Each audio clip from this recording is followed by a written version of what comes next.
আপনি বাড়িতে 10-20 কেজি মাংস এনে আপনার আত্মীয় স্বজনকে দাওয়াত করে খাওয়ান, আপনার নামও হবে, আপনার প্রশংসাও হবে। কিন্তু যখন আপনি বিপদে পড়বেন তখন ওই আত্মীয় স্বজনই বলবে, আরে ও তো বেহিসাবি ছিল, টাকার গরম দেখাতো, ফুটানি দেখাতো।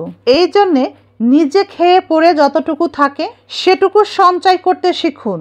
ওই আত্মীয় স্বজনদের খাইয়ে কোনো লাভ নেই। নিঃস্ব হওয়ার আগে সঙ্গ ত্যাগ করুন। ভালো থাকার জন্যে আল্লাহর রহমতের প্রয়োজন, মানুষের সঙ্গ কখনোই নয়। যে যার মতো বদলে যায়, যে যার মতো বদলে যাচ্ছে। শুধু আমি দেখছি আর ভাবছি, মানুষ সবই পারে। যদি আপনার প্রিয় মানুষগুলো, ভালোবাসার মানুষগুলো আপনাকে কাঁদায়, তাদের ব্যবহারে আপনার চোখে পানি আসে, তবে সেই ভালোবাসাকেই অস্ত্র বানিয়ে সেই অস্ত্র দিয়েই নিজের ভবিষ্যৎ গড়তে হয়। কারণ যে শক্ত মন কাঁদিয়েছে, সেই শক্ত মনের দাঁত ভাঙা জবাব দেওয়ার জন্যে নিজের শক্ত অবস্থানের দরকার। সব সময় নরম হতে নেই, কখনো কখনো লোহার মতো শক্ত হতে হয়। তা না হলে অনেকেই নরম মাটি ভেবে পা দিয়ে পিষে চলে যায়। টাকার অহংকার। টাকার গরমে কত মানুষের টাকার কত দাপট দেখলাম, কিন্তু আজ পর্যন্ত কাউকে দেখলাম না মরার পরে জিন্দা ফিরে আসতে। সম্মান যদি করতে হয় গুণ দেখে করো, ধন সম্পদ দেখে নয়। বিশ্বাস যদি করতে হয় নিজের উপরে রাখো, অন্যের উপরে নয়। বোঝার ভুলের কারণে অনেক সময় জীবনের নানা পরিস্থিতি জীবনকে পুরা খাদেই ফেলে দেয়। জীবন এবং সময়কে নিয়ে অবহেলা করলে নিয়ন্ত্রণ হারিয়ে জীবন এবং সময় খাদে পড়ে যায়। বেকার এবং অর্থশূন্য মানুষকে, বেকার অর্থশূন্য নারী কিংবা পুরুষ সে যেই হোক, তাকে অনেকেই ভালোবাসে না, পছন্দ করে না। আবার মানুষটি যদি কাউকে ভালোবাসে, সে ভালোবাসার গুরুত্ব হয় না। কারণ বেকারত্ব সত্যি অভিশাপ।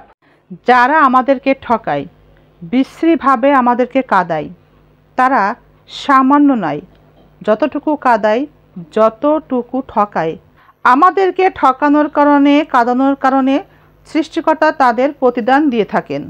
যে ঠকায়, সৃষ্টিকর্তা শুধু তার নয়, যে ঠকে যায় সৃষ্টিকর্তা তারও। যে মিথ্যাবাদী, যে মিথ্যা কথা বলে সবসময়, সে ধ্বংসপ্রাপ্ত। কিছু পুরুষ অন্য নারীর গন্ধ পেলে 2 বছরের সম্পর্ক না, 20 বছরের সম্পর্ক ভাঙতেও পুরুষের একটুও বুক কাঁপে না। অনেক দেরিতে হলেও বুঝেছি, তবে খুব ভালো করেই বুঝেছি, যেখানে অধিকারের জায়গাটা শূন্য সেখানে অভিমান করাটা খুব বোকামি। নারী কখনো হুট করে বদলায় না, নারী বদলায় ধৈর্যের বাঁধ ভেঙে গেলে, নারী বদলায় মানিয়ে নেওয়ার রাস্তা ফুরিয়ে গেলে। আমরা আমাদের অতীত ভুলতে পারি না, যদি অতীত ভুলে যাইও, অতীতের ঘটনা আমরা ভুলতে পারি না। কারণ অতীতের কিছু মানুষ আমাদের জীবিত অবস্থায় মৃত্যুর স্বাদ গ্রহণ করিয়েছে। নারীর অসম্ভব ভালোবাসাকে কখনো দুর্বলতা ভেবো না। নারী যেমন তার শখের পুরুষকে শক্ত খোঁপার মতো বেঁধে রাখতে জানে, আবার মন থেকে উঠে গেলে সেই একই পুরুষকে খোলা চুলের মতো ছেড়েও দিতে পারে। মানুষকে বিশ্বাস করবেন কিভাবে? মানুষের মন তো অনেকটা কবরস্থানের মতো। মানুষের মনের মধ্যে সত্যিকারেই কি চলছে, কি চলে, সেই মানুষটি ছাড়া আর তার রব ছাড়া, আমাদের আল্লাহ ছাড়া কেউ জানে না, কেউ বলতে পারে না। শুনে রাখুন, অন্যকে ক্ষতি করে হয়তোবা আপনি সাময়িক আনন্দ পাবেন, কিন্তু সত্যিকার অর্থে আপনি কিছুই পাবেন না।